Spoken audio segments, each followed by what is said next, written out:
Hello, friends, and welcome back to A Christian Woman's Journey. I am so glad you're here. Today, let's do a little DIY. We'll save some money. We are going to be making cashew milk and cashew yogurt, and we might even get out into the garden to plant some greens.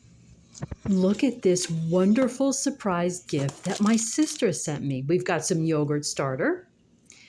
And she sent some whole raw cashews and some of her beautiful homemade soaps. What a gift. Let's get going first with the cashew milk.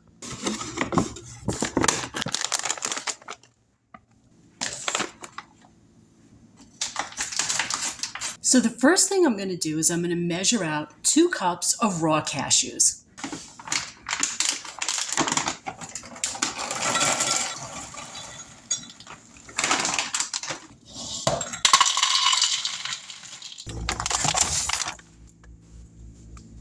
To the cashews, I'm going to add 2 cups of warmed filtered water.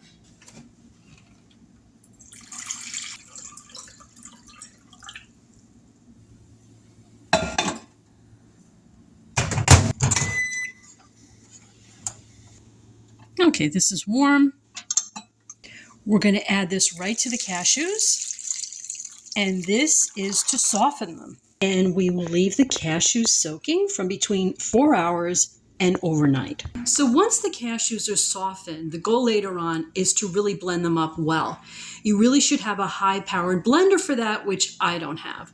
So I'm going to let them soften a little bit on the longer side so I can blend them better later. We are heading out into the garden to do some greens planting before the rain comes down. I am just so heartened to get a look at this blackberry bush, getting all beautifully green. We're going to choose these 2 beds for our greens this year because they had garlic last year. You don't want to plant the same thing in a bed year after year. Just starting to hoe up some of our weeds in our beds here.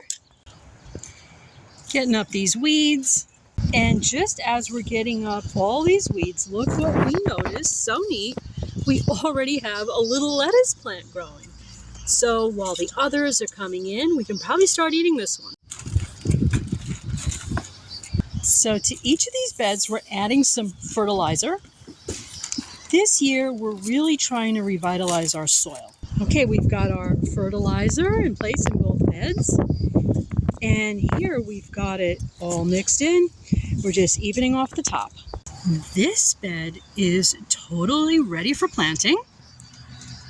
I've got my lettuce seeds that I harvested from last year, all ready to go. Let's shake out some seeds. And then we're going to grab a pinch just like this. Okay, so all I'm going to do, I'm going to take this handful of seeds, grab that pinch, and we're just going to go over the bed. And we're going to disperse them.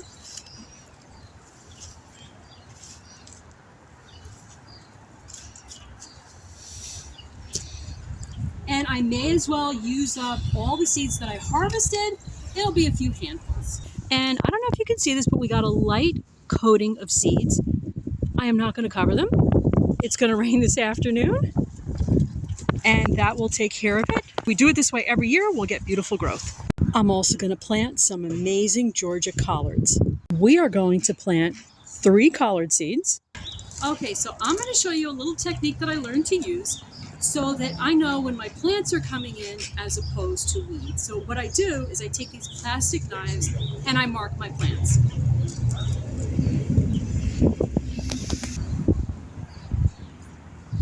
I'll put my knives in first. And then what I do is I plant to the north, each seed maybe an inch in front.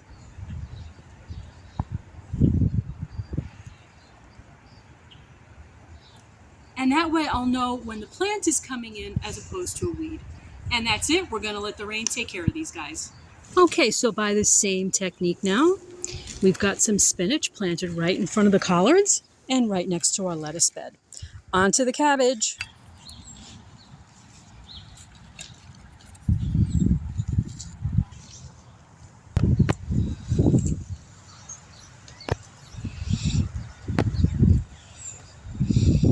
And just like that, we've got some cabbages planted.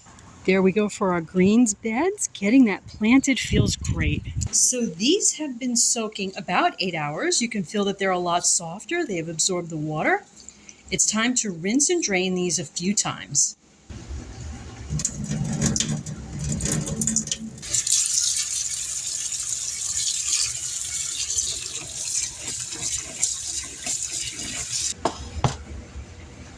So this will be our yogurt starter here.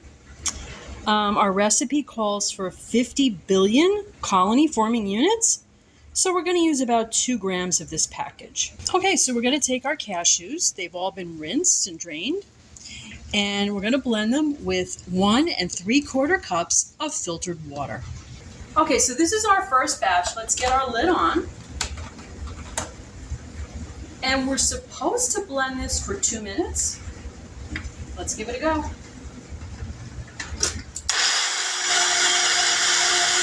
Okay, so this is the first half, and we're going to get this into a very clean mason jar. And wow, that is thick. And we'll set that aside and we'll do the other half. This is our final cashew milk. And we're going to make sure we get every last bit out of there. And then we're actually going to get the temperature of this before we add the starter. Let's get our preliminary temperature. We want this between 104 and 110. We're going to get this in the microwave for just a few seconds.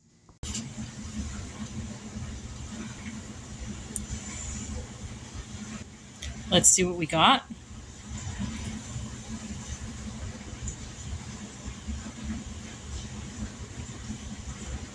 That's where we need to be. Let's add our starter. We want about 2 grams. All right, so it's about half a tablespoon. We're getting on in there. And the rest will be stored in the freezer. Okay, so you want to get this thoroughly stirred.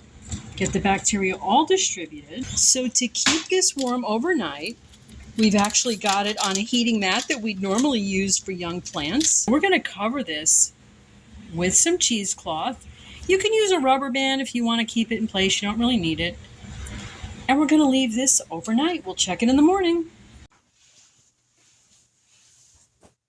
This looks thick and creamy and delicious. This tasted great. You may want to add vanilla for a little extra flavor or a sweetener of choice. This will be ready after 2 hours in the fridge. It is time for an official morning taste test. This has been in the fridge now several hours. It looks great. I'm going to have some with some raspberries. Now, I had not previously added a sweetener, so the raspberries are really going to sweeten this up. Okay, it's really early. Time for an official taste test. That is creamy, sweet, and wonderful. You can tell it's homemade. Okay, friends, to God be the glory. I hope you decide to make this. It's a big money saver. We will see you again soon. Bye now.